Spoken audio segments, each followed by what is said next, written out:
Hello guys, welcome back to our YouTube channel. This is Shrijil Mishra. So guys, मैं आज आप सभी के लिए गांव की परिभाषा, उसकी विशेषता व उसके प्रकारों का वर्णन लेकर आई हूँ। तो हमारा टॉपिक गांव, नगर और कस्बा है, जिसमें से मैं आज आप सभी को गांव के बारे में बताऊंगी। ठीक है, तो पहला हमारा क्या क्वेश्चन है, गांव किसे कहते हैं? गांव किसे कहते हैं? ठीक है, गांव एक निश्चित क्षेत्र होता है एवं इनके सदस्यों में हम की भावना यानी वी फीलिंग पाई जाती है। मैं की भावना, गांव में मैं की भावना नहीं पाई जाती। गांव में क्या, हम की भावना पाई जाती है। और गांव में परंपराओं की प्रधानता होती है, तकनीकी अधिक विकसित नहीं होती तथा आधे से अधिक जनसंख्या जीविकोपार्जन के लिए प्रत्यक्ष या परोक्ष रूप से कृषि पर निर्भर रहती है। गांव समुदाय को व्यक्त करता है। ठीक है, तो ये गांव क्या होता है? गांव एक निश्चित भौगोलिक क्षेत्र होता है और इसके सदस्यों के बीच हम की भावना, वी फीलिंग पाई जाती है। मैं की भावना नहीं, मतलब जो है सब के अंदर हम की भावना पाई जाएगी। और गांव में परंपरा जो होती है उसकी प्रधानता होती है और तकनीकी यहाँ पे अधिक विकसित नहीं होती है, मतलब ज़्यादा टेक्नोलॉजी नहीं होती है। इसी के लिए अपने जीविकोपार्जन के लिए ज़्यादातर लोग किस पे, कृषि पर निर्भर होते हैं। ठीक है, और गांव समुदाय को व्यक्त करता है। गांव मतलब समुदाय का एक अच्छा उदाहरण गांव है। ठीक है, तो गांव किसे कहते हैं, मुझे लगता है आप सभी को समझ में आ गया। हम अब आप सभी को गांव की परिभाषा बताते हैं। तो गांव की पहली परिभाषा रॉबर्ट जो रेडफील्ड है, हमारे रेडफील्ड है, उनके अनुसार। ठीक है, मोलस्कों की लोपोजलान गांव का अध्ययन कर गांव को लघु समुदाय कहा एवं इसकी 4 विशेषता का उल्लेख किया। जो ये रॉबर्ट रेडफील्ड है, इन्होंने मोलस्कों के जो टोपोजलान गांव है उसका अध्ययन किया और उसको एक लघु समुदाय कहा, मतलब ठीक है, छोटा समुदाय कहा। और इसकी 4 विशेषता भी बताई।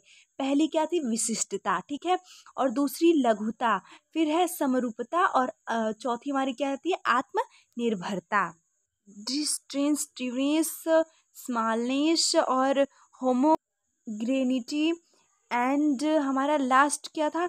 सेल्फ सफिकेंसी। नेक्स्ट हमारा परिभाषा है B.R. चौहान। ये राजस्थान के सदड़ी जो गांव है उसके राणावतो जो थे, उनकी सदड़ी का अध्ययन करके इन्होंने ये पाया कि जो रेडफील्ड केवल 2 विशेषता उनकी, मतलब इससे मैच करती है। ठीक है, विशिष्टता एवं लघुता ही भारतीय गांव पर लागू होती है। जो रेडफील्ड की मतलब परिभाषा उसमें सिर्फ 2 ही मतलब उनकी जो विशेषता है वो लागू करती है, जबकि समरूपता एवं आत्मनिर्भरता भारतीय गांव पर लागू नहीं होती। तो ये बात एकदम क्लियर है, क्योंकि आत्मनिर्भर मतलब गांव कहाँ होता है कि गांव में मतलब हर एक सुविधा कहाँ से मिल जाएगी, डॉक्टर से लेके हर एक सुविधा गांव में नहीं होती। तो यही इनकी परिभाषा है। नेक्स्ट हम देखते हैं मेंटकॉफ के अनुसार ग्रामीण समुदाय छोटे गुण हैं एवं लगभग वे सभी वस्तुएं उनके पास होती हैं जिनकी उन्हें आवश्यकता है, पर किसी भी तरह बाहरी संबंध से वह स्वतंत्र नहीं है। मतलब बाहरी कोई भी मतलब काम जैसे कुछ भी, तो उससे वह क्या है? स्वतंत्र नहीं है।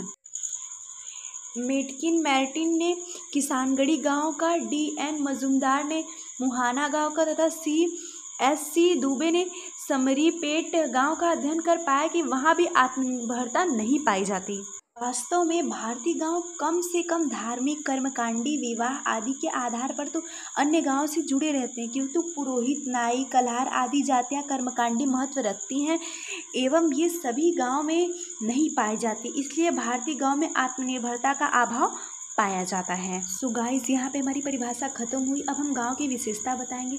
तो गांव का पहला विशेषता क्या होता है कि यह एक निश्चित क्षेत्र होता है, एक निश्चित भौगोलिक क्षेत्र होता है। दूसरा, प्रथाओं एवं परंपराओं की प्रधानता। गांव में प्रथा और परंपरा तो होती है। अगला है सामान्य एवं सादगीपूर्ण जीवन होता है। आधे से अधिक जनसंख्या प्रत्यक्ष या अप्रत्यक्ष रूप से कृषि कार्य में क्या होते हैं? जुड़े रहते हैं।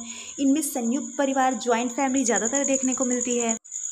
और विभिन्न उत्सव एवं समारोह में गांव के सभी सदस्य हिस्सा लेते हैं।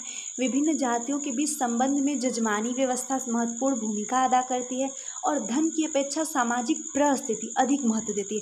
तो परिस्थिति, भूमिका, ये सब मैंने पहले ही पढ़ा रखा है, तो अगर आपने मेरी वो वीडियोस नहीं देखी तो प्लीज़ गाइस वो देख लीजिए, क्योंकि परिस्थिति बहुत इंपॉर्टेंट है सोशियोलॉजी में। सो गाइस, अब हम गाँव के प्रकार बताएंगे। तो इरावती करवे, ये बहुत ही, इनका जो पुस्तक इंडियन विलेजेस है वो बहुत इंपॉर्टेंट है, आप लोग इसका नाम याद रखिएगा। ने निवास के आधार पर 3 प्रकार के गांव का उल्लेख किया है, मतलब इन्होंने 3 प्रकार के गांव बताए हैं। तो गांव का नाम है सामूहिकृत या केंद्रीय गांव, मतलब ग्रुपेड और न्यूक्लियर विलेज। फिर है पंक्तिनुमा गांव, मतलब स्ट्रेनिंग विलेज। फिर अगला हमारा है हैमलेट गांव, मतलब हैमलेट और क्लस्टर विलेज। इरावती कर्वे ने गांव को 3 भागों में बांटा है, लेकिन एक बेडेन पावेल है, इन्होंने भूमिका और स्थिति के आधार पर गांव को 2 भागों में बांटा है। पहला रियतवाड़ी और दूसरा क्या है ज्वाइंट, मतलब संयुक्त। डॉक्टर GS दुबे जो हैं इन्होंने गांव को 6 प्रकारों में वर्गीकृत किया है। डॉक्टर BR चौहान ने गांव की स्थिति, मतलब सिचुएशन के आधार पर 4 प्रकारों की गांव की चर्चा की है। इनकी चर्चा में एक गांव एक जाति, एक गांव अनेक जाति, अनेक गांव अनेक जाति, अनेक गांव की एक जाति, मतलब इतनी इनकी उसमें आएंगी। और गाइस मतलब ग्रामीण समुदाय के अनुसार कुछ बुक्स के मैंने नाम दिए हैं, तो आप इसका स्क्रीनशॉट ले लीजिए, क्योंकि बुक्स के नाम ज़्यादातर एग्ज़ाम में पूछे जाते हैं। सिलेबस की दृष्टि से जो बुक इम्पोर्टेंट है मैंने आप सभी को पूरा बता दिया है। एंड गाइस मैं जाने से पहले इतना कहूँगी कि गाइस प्लीज़ मेरी वीडियो को लाइक करिए, शेयर करिए and subscribe my YouTube channel.